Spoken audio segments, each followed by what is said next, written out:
Mtazamaji wa Mwasunda TV, majina yangu naitwa Imani Mwasunda, ni mtangazaji na mwandishi wa habari kutoka Mwasunda TV. Na kama unavyoona leo ni tarehe 20 mwezi wa 4 mwaka 2025. Leo ni siku ya kufufuka kwa Yesu na ibada yetu tulikuwa tunarusha hapa katika kanisa la Calvary Assemblies of God Ubungo Msele. Na kama unavyoona nipo na rafiki yangu ambaye leo alikuwa anatuongoza ibada ya kusifu na kuabudu.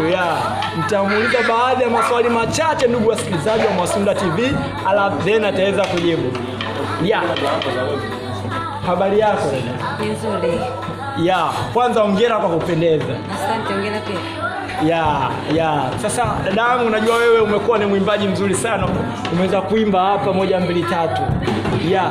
Je, unawaeleza nini leo? Kuna watu wamedoji makanisani, hawajaenda kanisani hapa Dar es Salaam kwa ajili ya mvua ile asubuhi imepiga sana, mtu kakumbatia shuka 1 2 3. Unashauri watu ambao hawajaja leo siku ya kanisani katika ibada? Kwangu mimi ninachowashauri na washauri kwamba wamekosa kitu kilicho cha maana sana.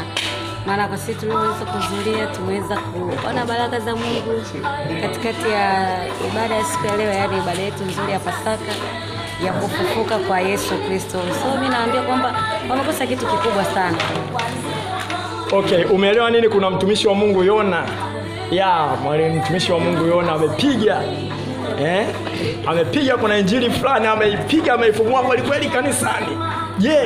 Ameipiga injili kweli kweli. Siku ya kufufuka kwa Yesu tunatakiwa tusiwaze sisi pilau, tusiwaze nini.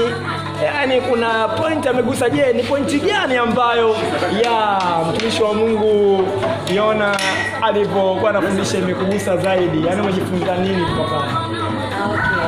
Mimi kama mimi nimejifunza vitu vingi sana kutoka kwa mtumishi wa Mungu Yona Kuzenza. Jambo la kwanza hilo sisitiza ni kwamba tunapoongelea kuhusu Pasaka ni kitu ambacho kilikuwepo tangu Yesu Kristo alipokuwa, maana mwanzilishi wa Pasaka ni Yesu Kristo.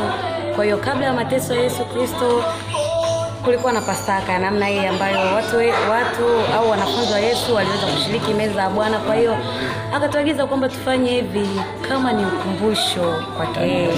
Na sisi tumeamua kuadhimisha siku hii kwa sababu ndio siku aliyokuwa amefufuka Bwana wetu Yesu Kristo kutoka katika wafu. Mtumishi wa Mungu anakuuliza dada Grace, kuna wengine walikuwa wanakutazama Mwasunda TV. Leo imekuaje? Una kipaji, unasema una kipaji kizuri cha kuimba, unaimba.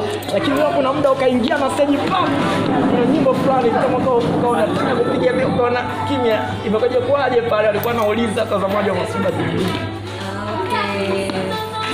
Hayo ni mambo tu yanayohusiana na huduma. Kwa hiyo ndio, yaani changamoto tu zilizopo kwenye huduma au vitu vingine unaweza kukuta unaweza ufanye kitu kwa akili yako lakini Roho Mtakatifu akakukatalia. Kwa hiyo wakati mwingine au tuseme wakati mwingi afaa sana kumsikiliza Roho Mtakatifu kuliko kutumia akili zako.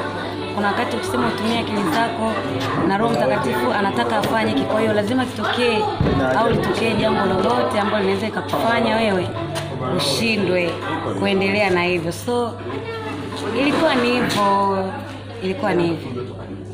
Sio uoga au? Sio kwamba ni uoga, haikuwa ni uoga, ila sema changamoto pia nyingine inaweza ikawa ni beat, labda kitu poko tunatumia kwa ajili ya kuimba. Lakini umezoea kuimba namna fulani na mwisho kabisa